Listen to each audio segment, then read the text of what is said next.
Pois é, galera, e para surpresa de zero pessoas, as compras internacionais de até $50 voltaram a ser taxadas. De acordo com o próprio secretário da Reforma Tributária do Ministério da Fazenda, agora é apenas uma questão de tempo. Pelo que foi divulgado, haverá uma mudança no sistema de cobrança de impostos, o que inclui os produtos importados até $50. Na prática, qualquer tipo de venda que as varejistas estrangeiras como Shein, AliExpress e Shopee fizerem a pessoas que moram aqui no Brasil serão taxadas. Para quem não lembra, depois de muita discussão ao longo do ano passado, atualmente não há imposto federal para compras online de até $50 das empresas que aderiram ao programa Remessa Conforme.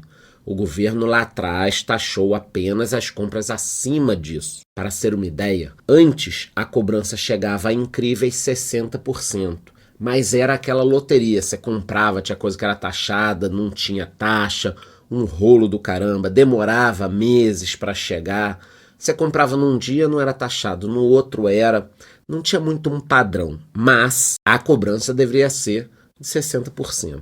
Na época que o programa foi lançado, o governo afirmou que as empresas já não pagavam impostos porque estavam manipulando os envios para o Brasil, o que evitava a taxação. No entanto, como a gente já comentou em episódios anteriores, para as compras acima de $50, o imposto de importação federal de 60% permanece, além dos 17% de ICMS, que é uma taxação estadual. Além disso, no começo desse mês, os estados avaliaram aumentar o ICMS para 25%, mas adiaram a decisão. A gente vai pagar mais caro em tudo. Daqui para frente, é só para trás. É alta de impostos. De acordo com estimativas da própria Receita Federal, a isenção do imposto de importação para compras de até $50 causaria uma perda de arrecadação de 35 bilhões até 2027. Eu acho interessante que o governo ele faz umas contas aqui que se você é muito idiota, você acredita. Olha só o que o governo fala. Essa isenção causa uma perda de X. Mas que isenção? Que perda?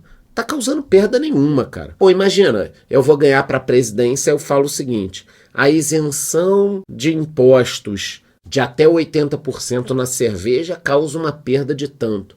Causa o caralho, cara. Dá para você inventar qualquer coisa. Eu vou dar outro exemplo. A isenção de impostos de até 50% em ingressos de futebol causa uma perda de tanto. Porra, o que causa perda é o governo gastar esse dinheiro. Não é a gente não pagar. Cara, que loucura! Não é possível. E tem gente que defende aumento de imposto. Segundo a expectativa, a perda estimada, o que o governo fala, né? Mas vamos lá, vamos seguir a ordem aqui como se eu fosse do governo. A perda estimada é de 6,5 bilhões de reais em 2024, 7,4 bilhões para 2025, 8,4 bilhões de reais para 2026 e quase 10 bilhões para 2027. É muito dinheiro. Mas o governo vai arrecadar isso e gastar com o quê? Móveis para o Palácio do Planalto? Jatinho para algumas pessoas que têm uma vida nababesca? Na prática, toda essa perda de arrecadação deixou o governo em alerta sobre o retorno da taxação, principalmente porque as contas públicas estão cada vez mais no vermelho. Além disso, o governo Lula também tem enfrentado pressões do varejo nacional que alegam uma concorrência desleal com as empresas estrangeiras. Para se ter uma ideia, de acordo com os dados da Receita Federal, só em 2023 os brasileiros gastaram 6,4 bilhões de reais com mais de 210 milhões de encomendas internacionais. Eu concordo que as empresas nacionais não podem concorrer com as estrangeiras, mas será que ao invés de cobrarmos impostos das compras, não seria melhor isentarmos as nossas empresas para que elas possam, inclusive, concorrer com essas estrangeiras? Para quem não lembra, em novembro do ano passado, o vice-presidente Geraldo Alckmin já havia levantado a intenção de voltar a cobrar esse imposto para compras abaixo de $50. Entretanto, para as novas regras da reforma tributária passarem a valer, será necessária a aprovação dos textos no Congresso. A expectativa do governo é de que a regulamentação seja feita entre este ano e 2025.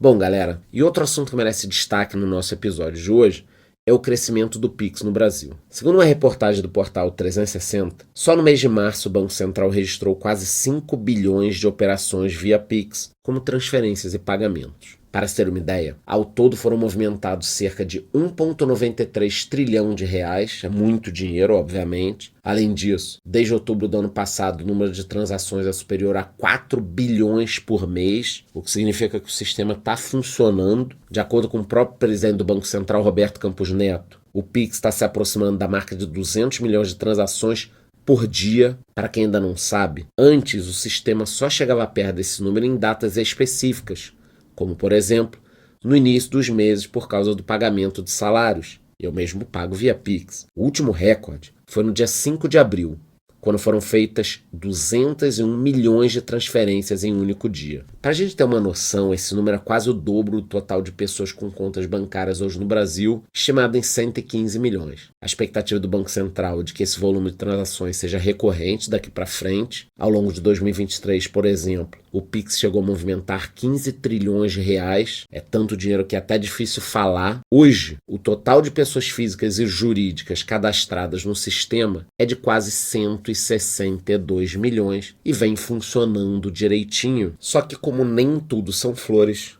por outro lado, há uma preocupação com os recentes vazamentos de chaves Pix. Como a gente já comentou recentemente, só neste mês de abril foram divulgados 3 diferentes vazamentos de dados, afetando no total mais de 130 mil chaves. Mesmo não tendo vazado dados sensíveis, como senhas ou saldos, existe uma preocupação com as falhas. O próprio Banco Central afirmou que já foram adotadas as ações para apuração e que serão aplicadas as medidas cabíveis aos responsáveis.